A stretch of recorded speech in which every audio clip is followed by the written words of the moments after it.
എനിക്ക് മാത്രം എന്താ ഇങ്ങനെ സംഭവിക്കണം നോക്ക്. ഇത് കലൂര് ജംഗ്ഷൻ നിൽക്കുമ്പോൾ ഒരു ബൈക്കുകാരൻ കുത്തിക്കയറ്റി കൊണ്ടുവന്ന് അവന്റെ ഗ്ലാസ് അടിച്ച് പറിച്ച്.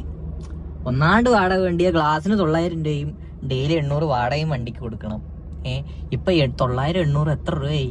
ഇന്ന് പണിയെടുത്തത് മൊത്തം ഈ ഗ്ലാസ് മാറ്റാൻ. അവനാണെങ്കിൽ നിർത്തിയിട്ട് കൂടിയില്ല. അവൻ ആ ഗ്യാപ്പിൽ കൂടെ കുത്തി കയറ്റിക്കൊണ്ട് വന്നിട്ട് ഒറ്റ തട്ട അവന്റെ ബൈക്കിന്റെ ഗ്ലാസ്സിനകത്ത് തട്ടി ചില്ല് പൊട്ടി. നമുക്ക് ഈ കാറായതുകൊണ്ട് അനക്കിക്കൊണ്ട് പോകാനും പറ്റൂല, ഒന്നും ചെയ്യാൻ പറ്റൂല. ശോകം എന്ന് പറഞ്ഞാൽ കട്ട ശോകം. ഇനി 800 900 കൊടുത്ത് അത് മാറണം. അത് മാറുന്നത് മാത്രല്ല, ഇത് മാറാൻ പോകുമ്പോ അവിടെ അത്ര സമയം നമ്മുടെ പോകും.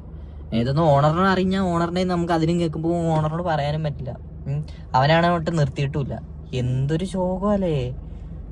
ഇതാണ് പ്രശ്നം. ഒന്നാണ്ട് വാടക വേണ്ടി അവന്മാർക്കെന്നാ തട്ടിയിട്ടെന്നു സോറി ഒന്നുമില്ല. അവൻ തിരിഞ്ഞു പോലും നോക്കാണ്ട് ഒരു പോക്കാണ്. പഴഞ്ചലുണ്ടല്ലോ, 3-ാം ദിവസം മൂഞ്ചൂന്ന്. കറക്റ്റ് തന്നെ. ഊബറിൽ 3-ാമത്തെ ദിവസം മൂഞ്ചൽ.